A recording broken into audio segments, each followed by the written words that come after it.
Pues bendecidos hermanos, con toda bendición. Nuevamente estamos llegando a un viernes con mucha bendición. Hemos visto cosas maravillosas y hoy creo que también es un día en la cual Dios nos permite sus buenas noticias.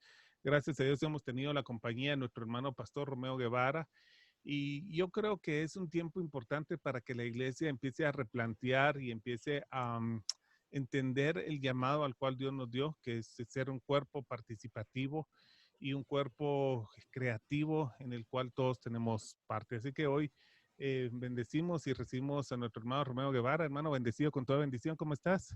Bien, gracias. Sí. Espero que también todos ustedes estén bien en Guatemala, por lo menos en la medida de que Dios esté pues reinando en cada uno de nuestros hogares y nuestra vida, que Amén. podamos realmente estar conscientes de Dios. Así es.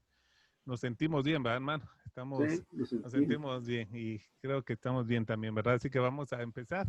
Es tu tiempo, hermano. ¿Quieres que ore yo y Sí, por hermano? favor, ¿verdad? Sí, Vamos a, Padre, te doy gracias, Señor, por la vida de nuestro hermano Pastor Romeo, un hombre, Señor, que ama el Evangelio y que está comprometido con él. Gracias, Señor, porque como yo le decía a algunos hermanos esta semana, Señor, tenemos a través de estas plataformas de Zoom el privilegio de tener a un ministro, Señor, que lleno de tu gracia, de tu favor, de tu espíritu, Señor, que comparte, Señor, estos principios y estos misterios, Señor, que tú has querido revelar en este tiempo. sí, Disponemos Señor. nuestro corazón para oírlo, Señor, con la alegría, Señor, de escuchar tu palabra y con la voluntad de quererla vivir. En el nombre de Jesús. Amén. Amén. Ok,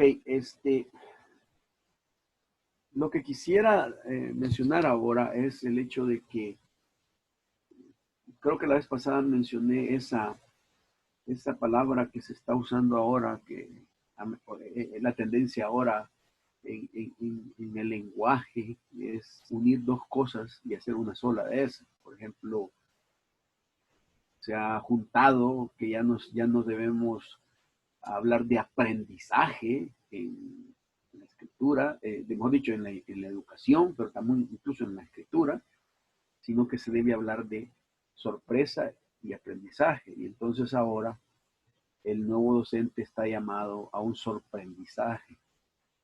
Y la idea del sorprendizaje es como eh, hacer de las teorías antiguas de un docente algo que vuelva a sorprender a la generación. La idea es que hemos sido demasiado monótonos, rutinarios. La queja de muchos alumnos en las aulas es, eso ya lo sé, ya lo oí, es el mismo libro del año pasado, las mismas cosas, tengo que copiar. Es como que el alumno llega al aula con aquella cuestión de, nada me sorprende, nada me sorprende, esta generación nada lo sorprende, todo es como algo que se merecen, como algo que tienen. Al ver ese tipo de cosas me di cuenta que nosotros los cristianos también necesitamos en la iglesia un sorprendizaje espiritual. Es decir, necesitamos retomar nuevamente los discursos antiguos, las sendas antiguas, y darles una nueva sorpresa a las nuevas generaciones de tal manera que digan, wow, eso no lo había visto, wow, eso no me lo había planteado. Oh, se salió del esquema tradicional del Daniel y el foso de los leones, de Jonás y la ballena, o sea ya este tiene otra. Eh, También se habla de ambientes caórdicos, que es la combinación de la palabra caos y orden, que una manera de aprendizar o de aprendizaje en el aula es que generemos caos para generar orden, para que la gente pueda tener un nuevo descubrimiento, porque las crisis lo que hacen es que nosotros replanteemos nuestro funcionamiento. Y creo que también la iglesia necesita ese tipo de ambientes caóticos, en aquellos en donde ya no esté tan estructurado un culto y sepamos hacia dónde vamos y qué es lo que vamos a hacer, sino que Dios nos sorprenda. Y si uno mira en la Biblia, encontramos que Dios es adicto a los ambientes caóticos. Vemos a un Pedro en el libro de Hechos hablándole a los gentiles y diciéndoles, hermanos, esto, y cuando está en medio discurso Dios interrumpe y todos hablan en lenguas y le deshace todo el culto. O sea, los hace, le rompe. Entonces, es bien interesante eso. Y el otro que se está utilizando es que ahora nosotros debemos tener una enseñanza y un aprendizaje o sorprendizaje local. O sea, Es la combinación de lo global con lo local.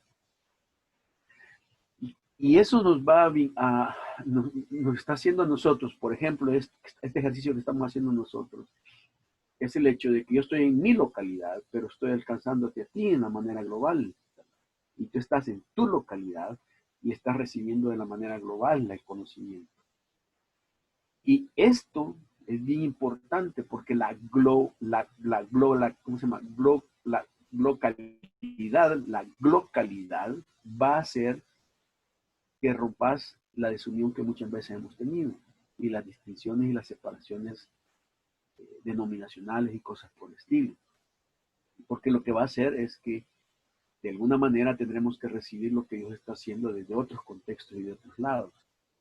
La localidad lo que está haciendo es, mira, vos puedes mantener tu distintivo local, pero eso no debe ser lo suficientemente tonto para saber que Dios no está hablando a nivel global y poder tener ese tipo de conocimiento. Digo esto por varias razones. Uno es porque muchas personas podrán pensar que el hecho de que otro pastor esté haciendo la labor que su pastor debería hacer es algo que no debemos permitir porque es como que intrometerse en los asuntos de ese pastor. Hay mucha gente que es tan celosa, decir, no, es que nosotros, no, es que eso lo tiene que hacer usted o lo tiene que hacer fulano, pero no tiene que venir otro extraño a hablar. No, ahora el corazón ha sido tan unido con esa calidad que lo que hace es ver que estamos tan necesitados de oír desde otras perspectivas. Y no necesariamente hacerlo, pero, o aceptarlo todo, pero sí desde esa perspectiva. Entonces, cuando yo estoy hablando ahora de grupos, porque estoy convencido de lo que viene después de esta pandemia, tiene que ver con que nosotros volvamos a los grupos y a caminar con Jesús.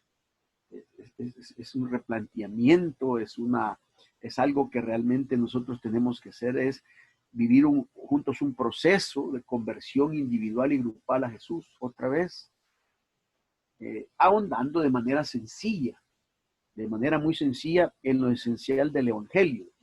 Para mí, creo que ahora es bien importante que nosotros recuperemos el concepto de buenas nuevas. O sea, hoy necesitamos más que sean buenas y necesitamos que sean nuevas. Y esas son las buenas noticias.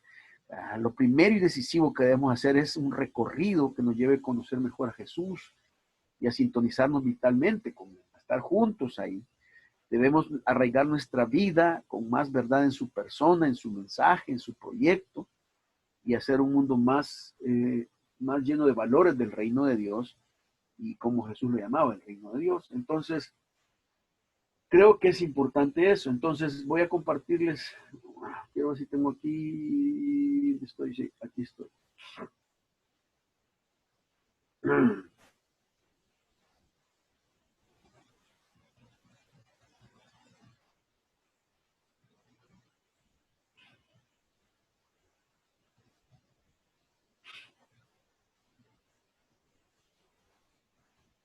A lo que hemos llamado, y esta es como símbolo de esto, tiene que ver con grupos de Jesús. Deben ser grupos pequeños para grandes bendiciones. Creo que hay una de las cosas importantes que debemos entender, que estos grupos podrían ser como una nueva, el reintento otra vez de poner en marcha el seguimiento de Jesús debido a las circunstancias que el mundo está pasando hoy, sobre todo a la sombra de la pandemia, porque después de esto van a venir otras cosas importantes. La renovación evangélica de la iglesia dependerá, para mí, en buena parte, del desarrollo de pequeños grupos y comunidades que se comprometan a actualizar hoy la experiencia primera que vivió Jesús con aquel primer grupo de discípulos y discípulas que escucharon su llamada. ¿Cuál es esa idea? La idea es que mientras más podamos estar conectados con grupos pequeños, que no es nada nuevo, es algo que finalmente era lo que Dios quiso, intentó desde el principio, pero que de alguna manera nos desviamos. Me gustó mucho esta imagen. Es Jesús tendiéndonos la mano, como tomando la iniciativa de ir hacia adelante, caminando siempre delante de nosotros.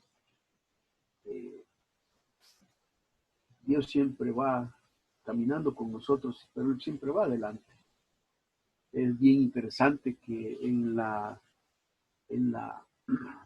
manifestación de Dios a Moisés en el monte, cuando le dicen, Moisés, muéstrame tu gloria, Dios le dice, no te puedo mostrarla porque si te la muestro te mueres, pero lo que voy a hacer es que te voy a mostrar una parte de mi gloria.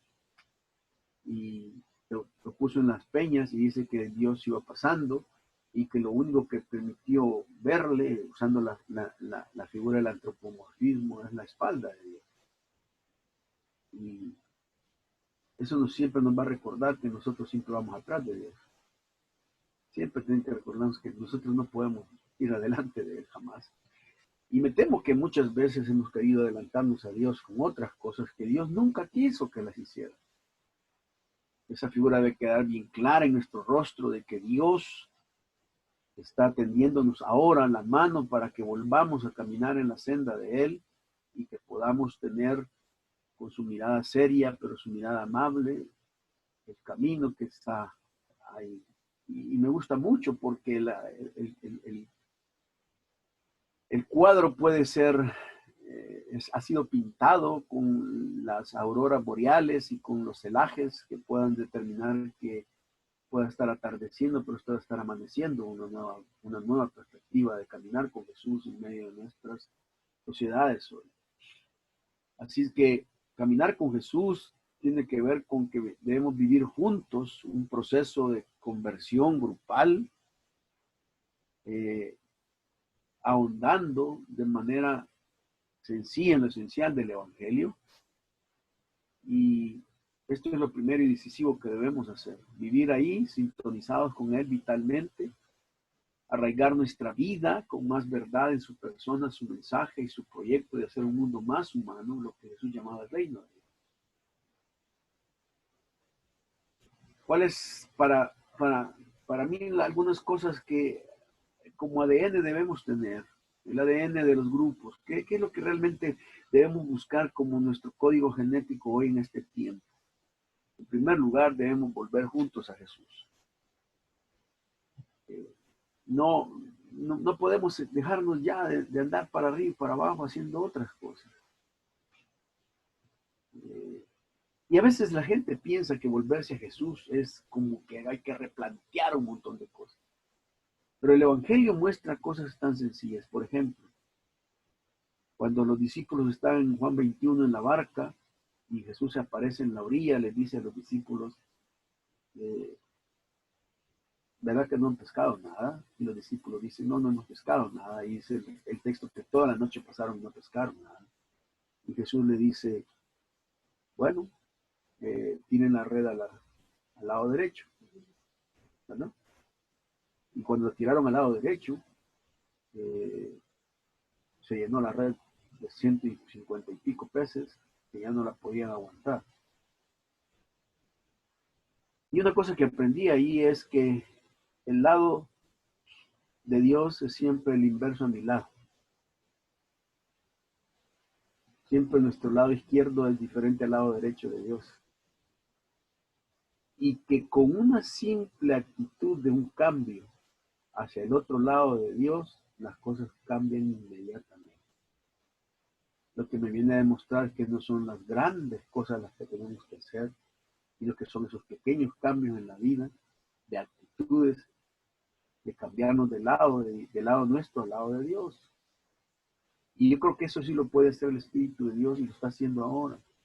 Hermanos, hermanas, no estamos llamados a venir y hacer todo un gran cambio de estructura. Basta con que usted empiece a hacer un nuevo cambio pequeño de actitud en su corazón y entonces las cosas van a ser. Para muchos ese pequeño cambio de actitud sería orar, volver a orar. No cambia la barca, no cambia el mar, no cambia la red, no cambia usted, cambia su actitud. Porque usted puede estar en su mismo trabajo, con sus mismas luchas, con la misma familia, con la misma casa, pero ya pasó de la izquierda a la derecha. Y ya su actitud es diferente. Y ese tipo de pequeños pasos son los pequeños que nos llevan a los grandes cambios. No sé si ustedes si se has escuchado o han oído del efecto mariposa. El efecto mariposa o el efecto butterfly significa que si hay un pequeño movimiento en una cosa, genera en otra parte una tormenta. Y este que hizo el efecto mariposa descubrió que estaban haciendo unos cálculos matemáticos y no les encajaba. Y él se dio cuenta de que la única manera en que podían hacer el gran impacto que tenían que hacer con ese cálculo matemático era hacer un pequeño cambio en la fórmula que ellos tenían. El cambio era tan insignificante como el batir del ala de una mariposa. Entonces, cuando ellos hicieron eso, se dieron cuenta que ese pequeño cambio generó todo lo que iban a hacer. Y si nos damos cuenta, el Evangelio es eso. La semilla de mostaza que se mete y es pequeña, pero que se mete y hace cosas grandísimas. Necesitamos hoy, cristianos, volver juntos a Jesús, tomando decisiones pequeñas, actitudes pequeñas, no a gran escala, pero que tarde o temprano impactarán a su grupo, a su iglesia, a su comunidad y a su nación. Tal vez la actitud es simplemente la buscar una conexión más, de volver a hablar con las personas que usted está enojado. O sea, no, o sea, y lo que uno se pone a pensar es que Dios nos manda a cambiar. No, es volver juntos a Jesús. Para volver juntos a Jesús no tiene que hacer grandes cambios radicales, porque esos cambios los hace Dios. Pero lo que sí podemos hacer es que siempre nuestra izquierda será la derecha de Dios, siempre. Y que si nosotros no estamos en esa dirección, no puede haber un volver con Jesús. Por eso es bien importante y vital en esto. La segunda cosa que tenemos que ver es que tenemos que reunirnos, pero en nombre de Jesús. Nuestra experiencia se alimenta de la promesa de Jesús, donde dice que donde 2 o 3 se reúnen en mi nombre, ahí estoy yo en medio de ellos. Debemos aprender otra vez nuestra nueva comunidad que se reúnen en nombre de Jesucristo el resucitado. Él nos convoca, Él nos alienta, Él ocupa el centro. Estos grupos son de Jesús, no tienen otro nombre ni protector, no se encuadran en la espiritualidad particular de ningún movimiento ni asociación religiosa. Son espacios de libertad abiertos a quienes quieren vivir la experiencia de volver a Jesús, recuperando la frescura original del Evangelio, escuchando desde las inquietudes, problemas, sufrimientos y esperanzas de las mujeres y los hombres, porque esto es bien importante. Si hay una cosa que me he dado cuenta es que muchas veces Dios está trabajando donde nosotros pensamos que no está trabajando. Y muchas veces no está trabajando donde nosotros pensamos que está trabajando. Y eso es tan increíble porque hemos sido, mira, yo he visto que nuestros grupos pequeños, o lo que hemos intentado hacer de grupos de discipulados, se convierten en clubes élites. Y son discriminadores, son excluyentes. Y por otro lado se convierten en pequeños reinos de quien dirige o de quienes dirigen eso.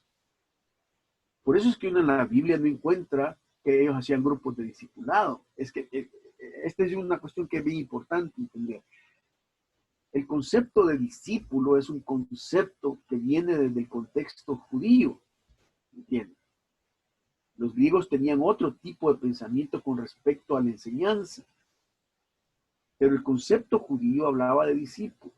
Cuando Jesús dice en Mateo 28 que vayan y hagan discípulos a todas las naciones, lo dice porque en el contexto de ese texto, Jesús no podía utilizar otra terminología que no fuera entendible para sus seguidores.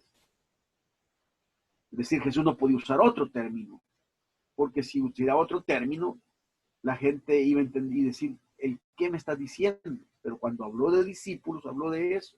Pero Mateo 28, 18 al 20, no es la última vez que Jesús dice O sea, esa no es la comisión final.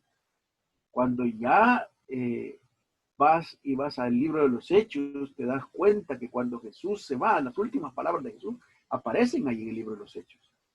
Y les dice, me seréis testigos. Es bien curioso que Jesús cambia de discípulo a testigo, como que los va adaptando en los conceptos, porque ya testigo es totalmente diferente a discípulo.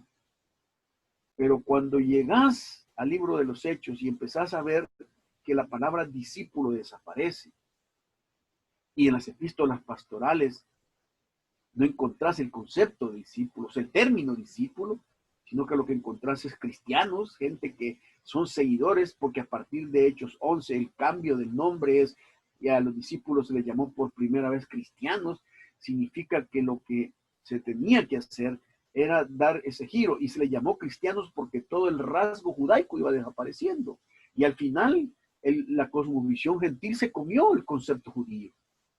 Y por eso es que en el contexto de los gentiles y en el contexto de la gente no judía, el concepto de discipulado era un concepto netamente judío. Ahora nosotros venimos y tomamos los conceptos, pero en realidad nosotros no estamos aquí para reunirnos en un discipulado, sino que estamos para reunirnos junto a Jesús.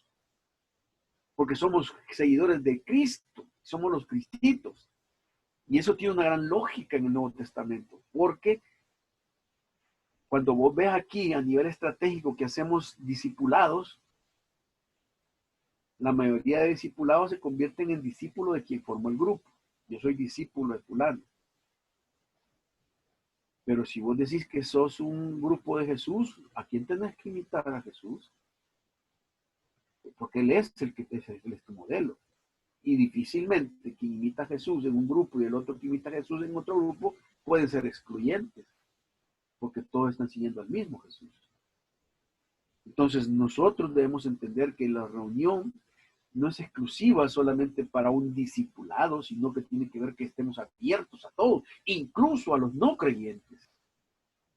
O sea, mira, la idea es que nosotros no llevamos a los no creyentes a los grupos de Jesús para que ellos conozcan a Jesús, sino que los llevamos para saber cómo conocen a Jesús y arreglarle su conversión. Porque de alguna manera ellos ya saben de Jesús y conocen a Jesús. Sea mal interpretado o no. Cuando Pedro llegó a la casa de Cornelio en Hechos 10, Jesús estaba presente antes de que Pedro llegara. Y Pedro asumió que él es el que llevaba la presencia de Dios, pero Dios ya había arreglado las cosas antes de Pedro. Y es bien importante que entendamos esto. El mover de Dios es universal. Nosotros somos los responsables de orientar a esas personas para que vayan en el camino de Jesús. Pero no podemos llevar ya más gente no cristiana a nuestros grupos con el sentido de decir, sos inferior a mí porque yo conozco a Jesús y vos vas a venir a conocerlo. Sino que aquí es cómo Él vive a Jesús. Y nosotros verle y darle a ellos un nuevo Jesús. Y eso también tiene que ver con los que son religiosos en nuestras iglesias. Entonces, no sé si entendés el espíritu de esto. Reunirse en Jesús tiene que ver con eso. Es en el nombre de Él y ese nombre tiene autoridad. La tercera cosa que es bien importante es un clima de amistad. Yo creo que nosotros en nuestras reuniones deberíamos de quitarnos todo tipo de títulos.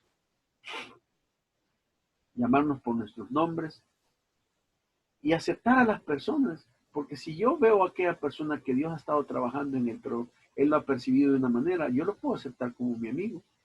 Aunque no acepte o no haga lo que yo le estoy diciendo, ¿no?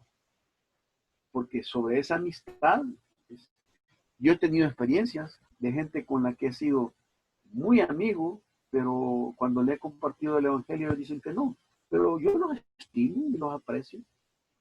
No por eso los voy a tirar al infierno, o sea, las decisiones son bien personales. Mi mayor reto es hacerle ver a esa persona que se está perdiendo algo de Jesús y algo valioso.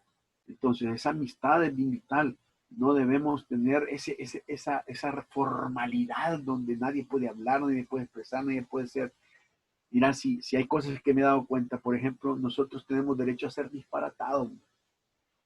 Si no, ve la mujer que rompe todo el perfume y se lo tira. Ese es un disparate para todos. O sea, pero para Jesús era un acto extravagante, pero aceptado por Dios. Y a veces nosotros no aceptamos a gente que es totalmente disparatada y tiene otras cuestiones porque no encaja en nuestro modelo y no debe ser así de esa forma. La cuarta cosa es que hay que tener espacios de imitación de Jesús. Es decir, nosotros tenemos que aprender de que los grupos de Jesús son como un espacio de conversión en la vida de la persona. Tratamos de vivir nuestra fe cristiana como un proceso de recuperación de nuestra identidad irrenunciable de seguidores de Jesús.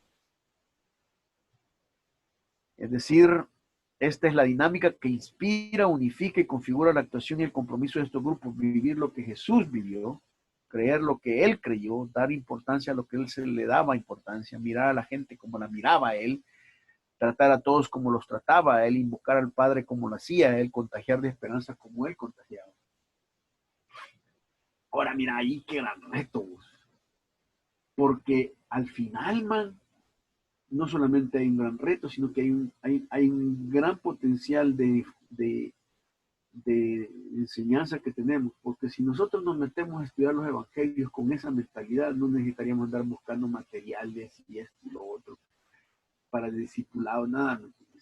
Sería el hecho de meterme al evangelio con aquella intención de ver qué es lo que Jesús vivió, qué es lo que caminó, qué sintió, cómo creyó, cómo contagió de esperanza. Esa imitación de Jesús es importante y vital. La quinta tiene que ver que vamos a caminar en los caminos del reino de Dios. Todos andamos en un camino y todos vamos hacia un destino. Muchas veces ese camino es un camino de pérdida, como los discípulos de Maús. A veces es un camino como de Jesús subiendo a Jerusalén, esa Jerusalén que para él era ¿cómo se llama? Su debilidad o su temor, porque uno lo ve en el texto, en el Evangelio, cuando Jesús dice, en el Evangelio, dice que reafirmando su rostro, se encaminó a Jerusalén. Y la expresión reafirmando su rostro significa cuando vos ves las cosas y decís, que esto me va a doler, pero tengo que echar ganas. Es como la cara que pones cuando te van a poner una inyección, que la gente que le tiene miedo a la inyección dice, póngamela, pero hace la fuerza de que, ni modo, o sea, la tengo que soportar. Caminamos, todos vamos camino a Jerusalén, a donde vamos a morir. En el camino tendremos que enlodarnos con los ciegos, echar saliva y lodo, tendremos que meternos al estanque de Betesda, tendremos que estar expuestos a que nos quieran despeñar y ser apedreados, estamos expuestos a que nos sigan, pero esos son los caminos. Y si nosotros volvemos a entender que el Evangelio y Jesús es caminar, hombre, ya no vamos a estar tan encerrados ni tan metidos en toda nuestra, porque es caminar por los... Ahora, ese camino, y la ilustración esta figura, me llamó mucho la atención porque es un camino angosto, nadie nos prometió una gran vereda, es un camino peligroso, un camino riesgoso, pero es un camino hacia arriba, es un camino que Dios quiere que nosotros hagamos y debemos recuperar ese camino. No debemos ni de adelante ni detrás, ir a la par de Dios para que sea nuestro amigo de la mano. Si empezamos a meter a las nuevas generaciones que los caminos, que caminar con Jesucristo es más que ir a una iglesia, creo que realmente vamos a rescatar a una generación a la que necesita algo que le ayude.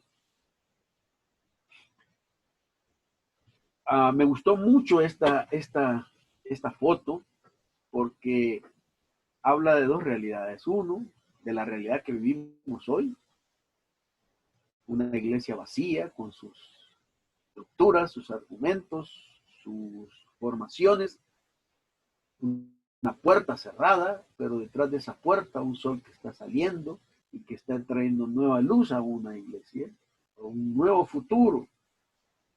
Tenemos que ser orientados al futuro nuevo de la iglesia. Hoy más que nunca debemos orientarnos todos nosotros. ¿Qué vamos a hacer? ¿Qué vamos a retomar de lo anterior? ¿Qué vamos a desechar y enterrarlo? ¿Con qué nos vamos a...? Pero ahí está la búsqueda. Esas son como te diría, las ideas básicas que tiene que ver con esto, ¿verdad? Que tenemos que trabajarlo dentro de nuestro contexto. Ahora, hay que ver cuáles son, qué Dios me enseñó hace poco con respecto a eso, porque necesitamos tener esas dimensiones espirituales, del espíritu en los grupos. En el Evangelio de Lucas, capítulo 11, versículos 9 al 12,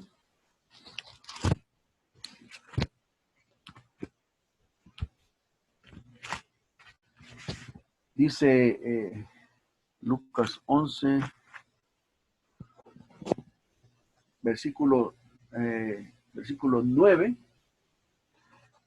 En Lucas 11, 9 al 12 dice, y yo os digo, pedid y se os dará, buscad y hallaréis, llamad y se os abrirá.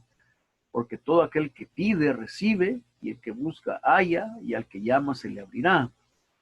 ¿Qué padre de vosotros, si su hijo le pide pan, le dará una piedra? ¿O si pescado, en lugar de pescado, le dará una serpiente?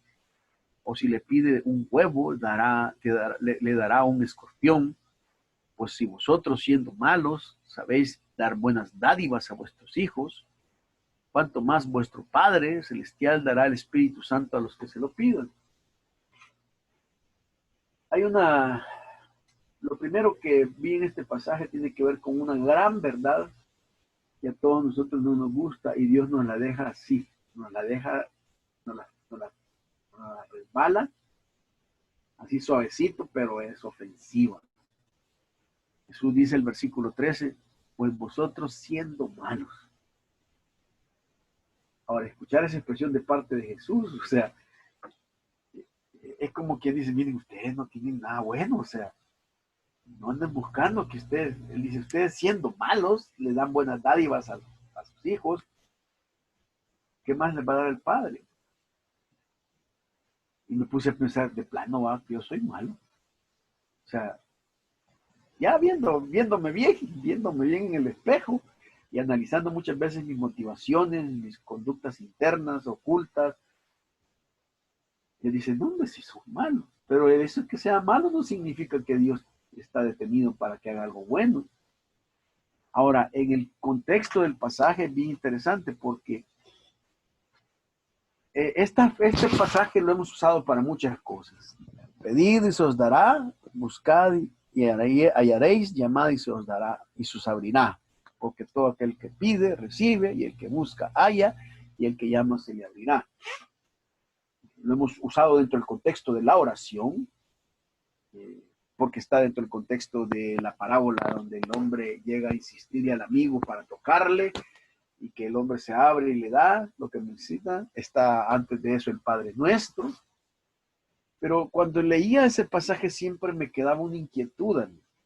La inquietud, primero, de que nunca el texto dice qué es lo que debemos pedir, ni qué es lo que debemos buscar, ni qué es lo que debemos hallar. O sea, no dice, solo dice pedir y se os dará, buscad y hallaréis.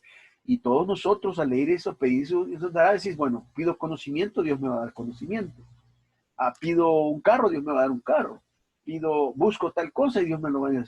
Busco trabajo y Dios me va a abrir la puerta para hacerlo. Y nosotros le ponemos ahí. Porque no dice exactamente, o sea, el texto nunca nos dice a nosotros qué es lo que hay que pedir, pero después me di cuenta que sí lo dice.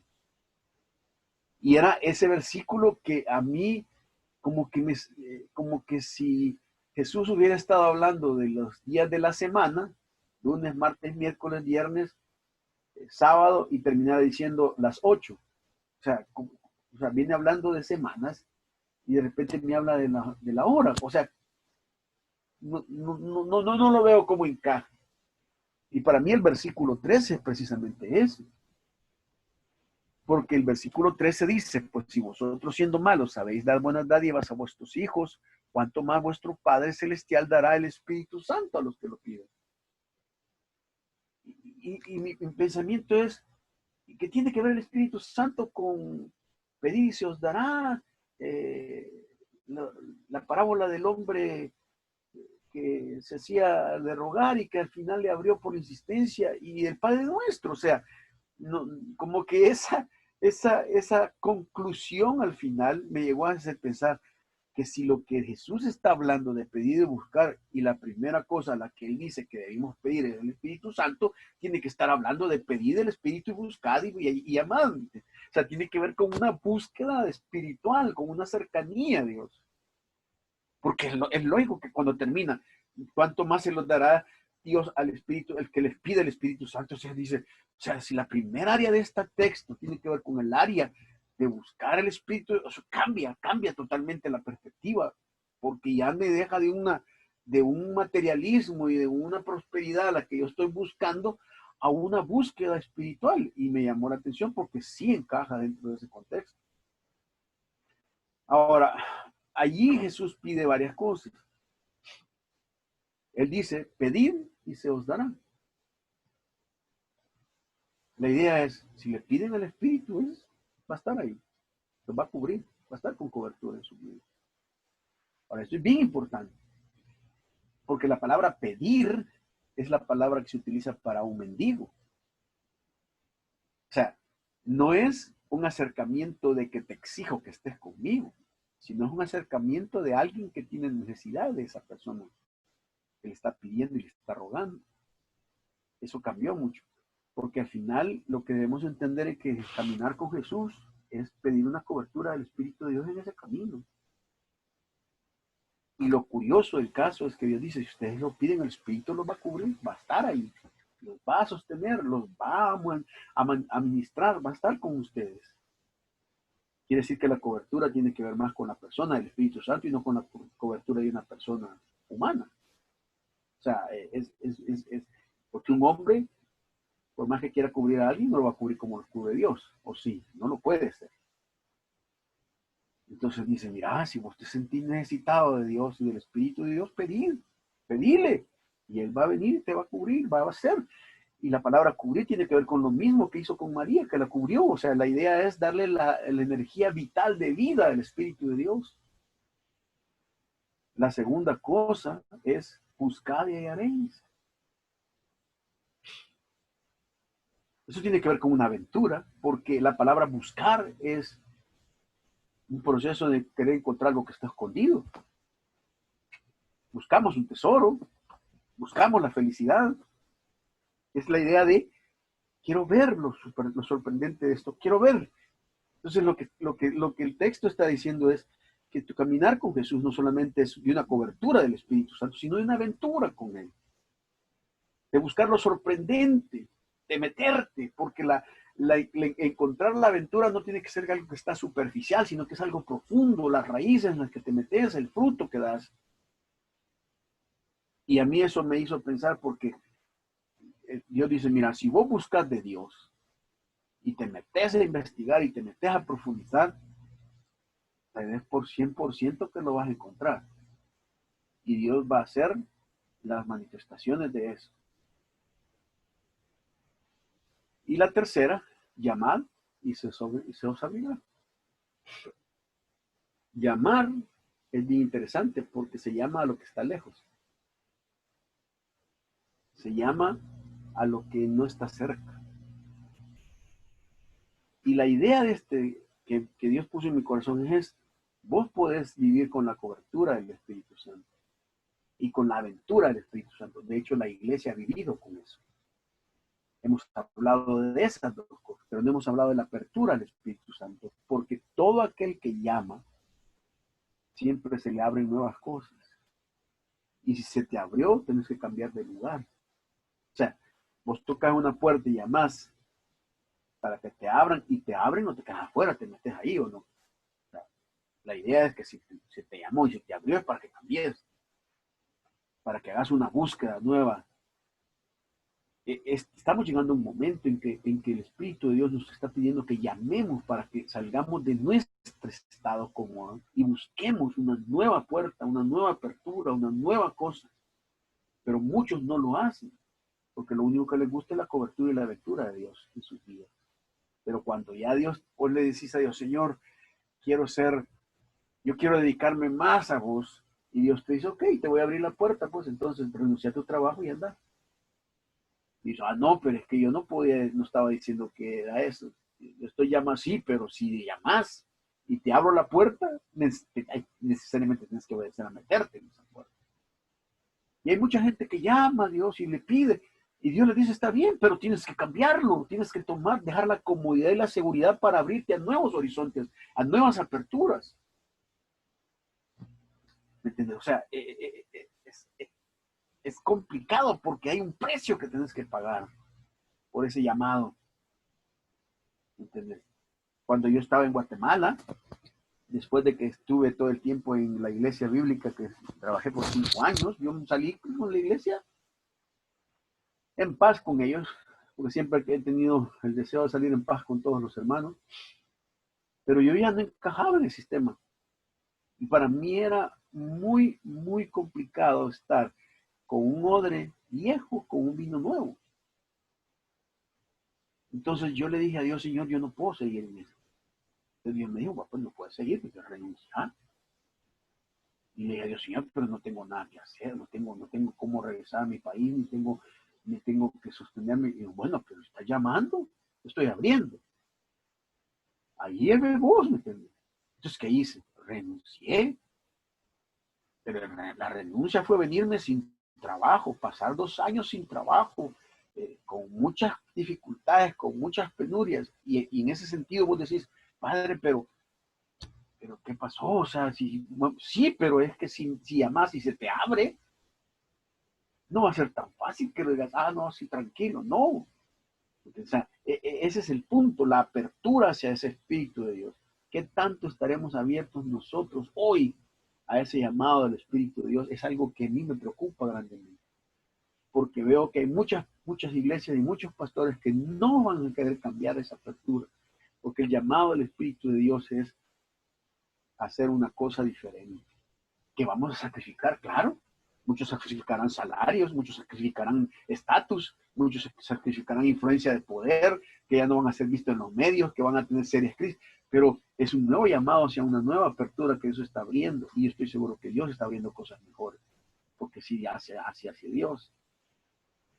Entonces, esa búsqueda que vemos del Espíritu de Dios ahora en nuestras relaciones tiene que ver con la cobertura de Dios, la aventura, pero también con una apertura. Y debemos estar sensibles a ese cambio en nuestras vidas. Bueno, no olvides que Jesús te acompaña y que su Espíritu está vivo dentro de ti. Él te ha traído hasta los grupos de Jesús o las comunidades de Jesús. Tu vida puede cambiar. Perdón, tu vida puede cambiar. Tu boca fe basta. Porque no necesitamos, o sea, solo es de ajustar, pues, de mi izquierda a la derecha de Dios. Eso es lo que realmente vemos. Ahora, a partir de aquí, digamos, vamos a ir viendo varios estudios de todos los evangelios, de lo que Dios va enseñando, o sea, de lo que vamos caminando, vamos a tener interacción con nosotros, preguntarle a la gente cómo vemos esto, qué es esto, qué es lo que esperas, qué es lo que ves, para que Dios por lo menos pueda hacer una renovación en nuestro corazón. Ok, que Dios les bendiga. Gracias, hermano, bendecido, porque creo que realmente parte de toda esta renovación, este entendimiento que Dios nos da es, como bien tú decías, devolverle la iglesia al Señor, ¿verdad? Creo que esto significa también que toda la iglesia debe entender que tiene una parte participativa, que es un cuerpo y que el cuerpo bien conformado, pues va haciendo la obra que Dios nos preparó. Yo te agradezco, hermano. Recibo que vamos a realmente a explicarles todo el sentido de esto, que el hermano Pastor Romeo Guevara ha tenido dentro de su corazón y lo ha ido pues trayendo y lo ha ido diseñando. Y la intención personal es que verdaderamente como persona seas partícipe de esto. Yo creo que, Amén. como dijiste, ¿verdad? Te pedimos al Espíritu Santo, ahora la apertura, hay que creerlo, hermano. Hay algunos tendrán que salir de su comodidad, por no decir toda la iglesia tendremos que salir de nuestra comodidad para caminar hacia, como bien ponías, ese lugar, ¿verdad? Así que, hermanos amados, yo les recomiendo que que vuelvan a ver este video. Va a estar colgado en YouTube, que no solamente que lo aprendan, sino que lo tratemos de entender. Hoy hay mucho entendimiento en esto. Y yo te invito, hermano y hermana, de verdad que si nosotros comprendemos esto y lo que hoy nos ha dicho nuestro hermano, creo que vamos a encontrarle sentido a un montón de cosas que nos ha pasado en los últimos meses. Así que te invito que lo hagas y que seas partícipe, ¿verdad, hermano? Oramos si quieres Amén. para... Señor, queremos agradecerte este tiempo. Te pido que esta palabra pueda ser fresca y avive nuestros corazones. Y como los discípulos de Maús, vamos cansados, cargados, tristes, con pérdidas, podamos otra vez nuestro corazón arder, nuestro corazón volver a tener ese fuego y esa pasión por el que nos habla y que nos enseña y nos habla las escrituras de Jesús. Te pido que tú bendigas a Juan Carlos, a su iglesia y a todas las iglesias en Guatemala también. Las ponemos en tus manos, en el nombre de Jesucristo oramos. Amén. Bendecidos hermanos, los invitamos a que estén atentos a las transmisiones y que hoy especialmente le pidamos a nuestro Señor este entendimiento a leer la palabra. Vamos a estar compartiendo en brevedad con el hermano Romeo todo este sentido de lo que Dios está haciendo y el propósito de la iglesia y cada uno de nosotros. Así que bendecidos, los esperamos nuevamente y gracias por conectarse hoy siempre como estamos realmente bendecidos cada viernes de tener a nuestro hermano pastor Romeo Guevara. Bendecido hermano con toda bendición. Amén. Dios bendiga. Amén.